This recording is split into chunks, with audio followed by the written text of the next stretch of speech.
Assalamualaikum warahmatullahi wabarakatuh. Sahabat hijrah, kembali lagi bersama saya dengan Rizka Ferdian Sahaka dalam channel Pemuda Hijrah.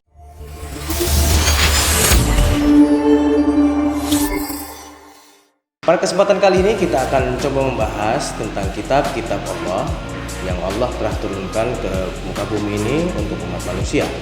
Tentu semua kita tahu bahwasanya kitab yang Allah pernah turunkan ke dunia ini bukan cuma Al-Quran, akan tetapi ada 3 kitab lainnya selain Al-Quran. Maka pada kesempatan kali ini kita akan coba membahasnya satu persatu, dari mulai sejarahnya, diturunkan kepada siapa, untuk siapa, dan bagaimana kita menyikapinya sebagai umat muslim. Iman kepada kitab-kitab Allah adalah bahwasanya kita yakin Allah Subhanahu wa Ta'ala telah menurunkan kitab-kitabnya kepada umat manusia sebagai pedoman hidup agar hidup manusia lebih terarah dan manusia dapat meraih kebahagiaan dunia maupun di akhirat. Diturunkannya kitab-kitab ini merupakan anugerah bagi kita semua karena Allah Subhanahu wa Ta'ala memberikan kita pedoman untuk menjalankan hidup di dunia ini. Seandainya kita hidup tanpa pedoman, pasti kita akan bingung dan mudah tersesat. Oleh sebab itu, maka kita harus bersyukur Allah Subhanahu wa Ta'ala telah menurunkan kitab-kitabnya ini sebagai bentuk hidayah atau pedoman bagi kita semua. Untuk memahami hal tersebut, marilah kita simak surat Al-Maidah ayat 16. يهدي به الله من اتبع رضوانه سبل السلام ويخرجهم من الظلمات إلى النور بإذنه ويهديهم إلى صراط مستقيم.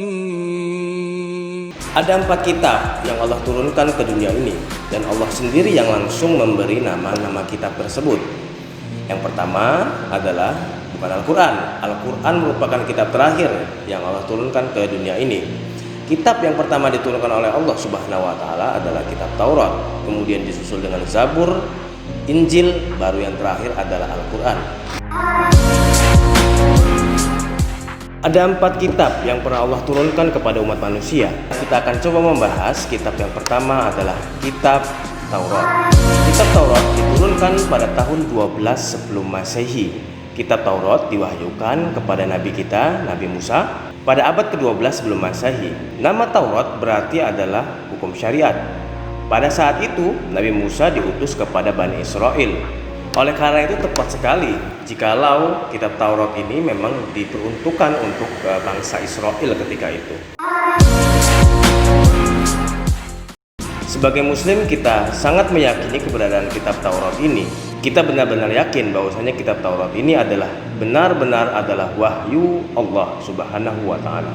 Keyakinan ini diperkuat dalam surat Al-Mu'minun ayat 49. Mari kita simak. وَلَقَدْ آتَيْنَا مُوسَى الْكِتَابَ لَعَلَّهُمْ يَهْتَدُونَ.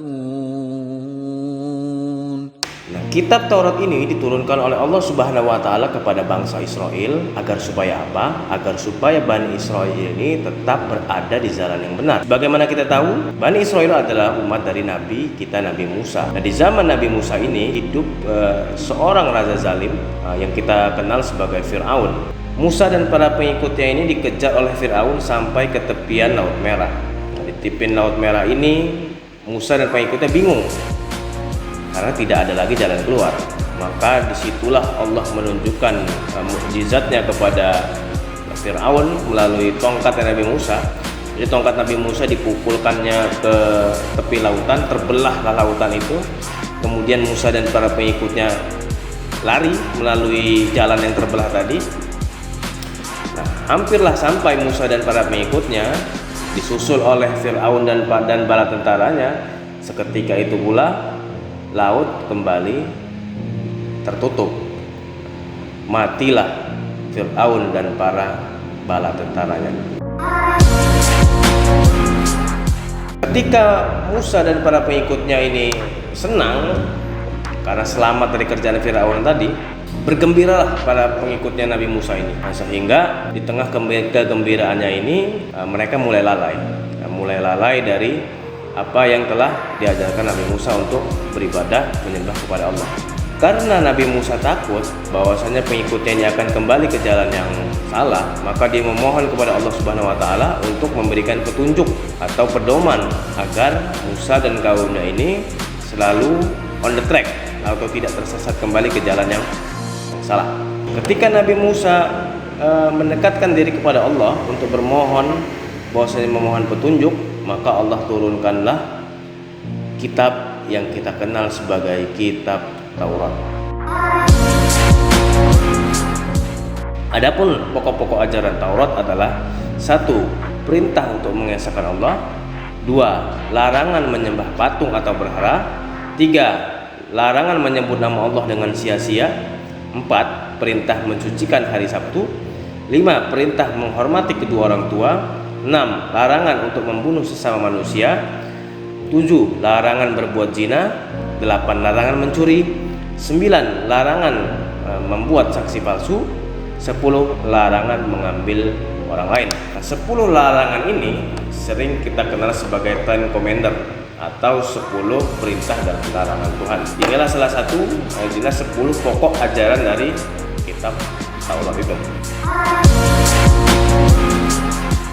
Makna beriman kepada kitab-kitab Allah. Kita wajib mengimani bahwasanya Allah Subhanahu wa taala telah menurunkan kitab-kitab suci dan telah memberikan kepada beberapa rasul lembaran-lembaran berisi wahyu. Beriman kepada kitab-kitab Allah mencakup 4 hal. Pertama, beriman bahwasanya kitab-kitab tersebut turun dari sisi Allah Subhanahu wa taala. Yang kedua, mengimani kitab-kitab Allah tersebut secara tafsil atau terperinci maupun secara ijmal atau secara garis besar. Yang ketiga, membenarkan segenap kabar berita yang terdapat dalam kitab-kitab suci tersebut yang masih murni dan belum dirubah oleh tangan-tangan manusia. Keempat, mengamalkan segenap hukum yang terkandung dalam kitab-kitab suci tersebut selama belum dihapus oleh Allah Subhanahu wa taala, dan mengamalkannya harus disertai dengan sikap ridha dan menerima.